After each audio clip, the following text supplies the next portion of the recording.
वालेकुम मेरे प्यारे दोस्तों, जैसे कि आप जानते हैं कि हम रोजाना की बुनियाद पे आप लोगों के लिए कोई ना कोई रिएक्शन वाली वीडियो लेकर हाजिर होते हैं। ठीक इसी तरह आज भी आप लोगों के लिए एक बेहतरीन रिएक्शन वाली वीडियो लेकर हाजिर हुए हैं। इस वीडियो का मजीद आगाज करने से पहले आप लोगों से छोटी सी गुजारिश करता हूं कि अगर आप हमारे इस चैनल पर पहली बार आए तो प्लीज हमारे इस चैनल को सब्सक्राइब कर लें, साथ ही साथ बेल आइकन को भी प्रेस कर लें ताकि हम जो भी नेक्स्ट वीडियो अपलोड किया करें उसकी नोटिफिकेशन बआसानी आप लोगों तक पहुंचती रहे। सलाह शुरू होने के पहले लोग को बुलाया जाता है सलाह की तरफ। हम देखते हैं कि यहूदी मजहब में वो इस्तेमाल करते ट्रम्पेट लोगों को बुलाने के लिए। लिखा गया ओल्ड टेस्टामेंट में in the book of numbers chapter number 10 verse number 1 से 3 में खुदा कहते हैं मूसा अलैहि सलाम से, आप 3 चांदी के ट्रम्पेट बनाओ। ट्रम्पेट को कहा जाता है ट्रम्पेट, बोंगा बोंगा तो नहीं कहेंगे लेकिन ट्रम्पेट अंग्रेजी में कहते हैं। ट्रम्पेट का इस्तेमाल करो लोगों को नमाज की तरफ बुलाने के लिए। ईसाईयत में इस्तेमाल करते हैं घंटी की, घंटी बजाते चर्च बेल लोग को बुलाने के लिए। कई कबीले में ढोल का इस्तेमाल होता है लोग को बुलाने के लिए। इस्लाम में इस्तेमाल होती है इंसान की आवाज, और इंसान की आवाज ये जितने आला है इनसे कहीं बेहतर है और सुरीली है। कान को सुरीले होने के अलावा इसके अंदर एक पैगाम भी है। आजान का मैं जिक्र कर रहा हूं, जो आजान जो होती है लोगों को सलाह के लिए बुलाने के लिए। आवाज सुरीली होने के अलावा ये अफसोस की बात है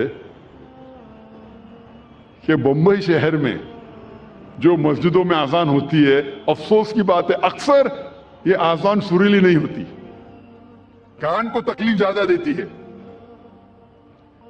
रहनुमाई के बदले तकलीफ ज्यादा देती है। आप अगर हरमैन की आजान सुनेंगे, मक्का की या मदीना की, माशाअल्लाह आपका दिल खुश हो जाता है। वो आजान आपको रब की याद दिलाती है। बंबई शहर में जो आजान हम सुनते हैं तकलीफ ज्यादा देती है। सब आजान नहीं, अक्सर हमें कोशिश करना चाहिए कि हमारे मौज़िन को इकट्ठा करके उनको तरबियत देना चाहिए, प्रैक्टिस देना चाहिए किस तरीके से आजान देनी चाहिए। क्योंकि आजान के वजह से जब मैं इंटरव्यू करता हूं कई नौ मुस्लिम को, मैं कई नौ मुस्लिम को जानता हूं जो सिर्फ आजान के वजह से इस्लाम कबूल किए।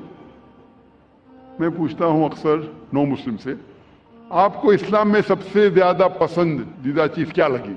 अक्सर लोग कहते हैं तौहीद और कई चीजें। कुछ लोगों ने मुझसे कहा वो आजान इतनी अच्छी है कि जब भी आजान सुनता हूं मैं, दिल मेरा बाग बाग हो जाता है, दिल खुश हो जाता है। तो हमें कोशिश करना चाहिए कि हमारे मौज़िन जो है इस शहर में उनकी तरबियत करें कि किस तरीके से सही आजान देना चाहिए। और जैसे मैं कह रहा था कि आजान सुरीली होने के अलावा एक पैगाम देती है हमें। अफसोस की बात है कि अक्सर मुसलमान आजान की मानी जानते ही नहीं। तो मुसलमान नहीं जानते तो गैर मुस्लिम कैसा जाने। और मैं एक वाकया आपसे कहना चाहता हूं, और ये हकीकत वाकया है।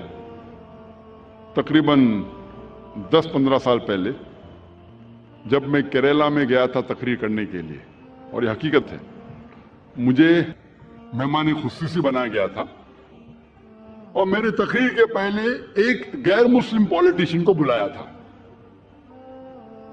और अपने तकरीर में हर पॉलिटिशियन जो गैर मुस्लिम है कोशिश करता है कि अगर मुस्लिम गैदरिंग देखता है तो वो तारीफ करेंगे इस्लाम की।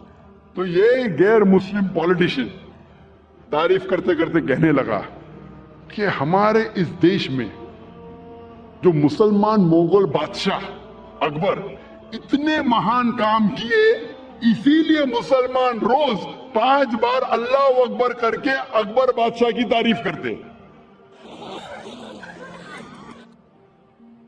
आप समझ रहे होंगे जोक है, जोक नहीं हकीकत है।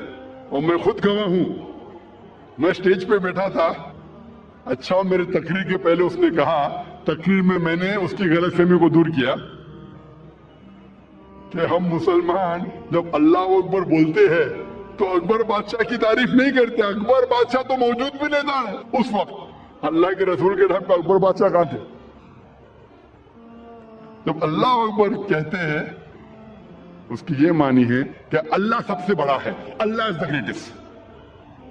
اسی لیے ہر مسلمان کا فرض ہے کہ کم از کم وہ آذان کی معنی کو جانے تاکہ خود کے دل پہ اثر ہو, اور ساتھ ساتھ جو لوگ کو اس کی معنی نہیں پتا ہے, غیر مسلمانوں کو نہیں پتا ہے, ان لوگوں کو اس کی معنی بتائے. اور آذان میں ہم 4 بار دہراتے اللہ اکبر اللہ اکبر اللہ اکبر اللہ اکبر. اللہ سب سے بڑا ہے, اللہ سب سے بڑا ہے, اللہ سب سے بڑا ہے, اللہ سب سے بڑا ہے. اشہد ان لا الہ الا اللہ, میں گواہی دیتا ہوں اللہ کے علاوہ کوئی معبود نہیں. میں گواہی دیتا ہوں کہ اللہ کے علاوہ کوئی معبود نہیں. اشہد ان محمد رسول اللہ, میں گواہی دیتا ہوں کہ محمد صلی اللہ علیہ وسلم اللہ سبحانہ و تعالیٰ کے رسول ہے. میں گواہی دیتا ہوں کہ محمد صلی اللہ علیہ وسلم اللہ کے رسول ہے. حی علی الصلاح, حی علی الصلاح, آؤ صلاح کی طرف, آؤ صلاح کی طرف. حی علی الفلاح, حی علی الفلاح, آؤ فلاح کی طرف, آؤ فلاح کی طرف, آؤ کامیابی کی طرف, آؤ کامیابی کی طرف, آؤ اچھے کام کی طرف, اچھے کام کی طرف. اللہ اکبر اللہ اکبر. اللہ سب سے بڑا ہے, اللہ سب سے بڑا ہے. جب ہم آذان کی معنی کو جانیں گے پھر ہمارے دل پہ آذان کا اثر اور گہرا پڑے گا.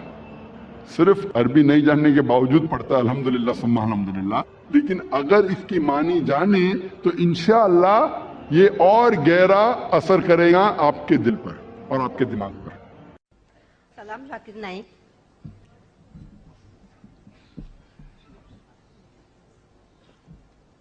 آدان کی پہلی شروعات کس نے کی اور کبھی ہوئی اور کہاں سے ہوئی اور کون سا دیش میں ہوئی؟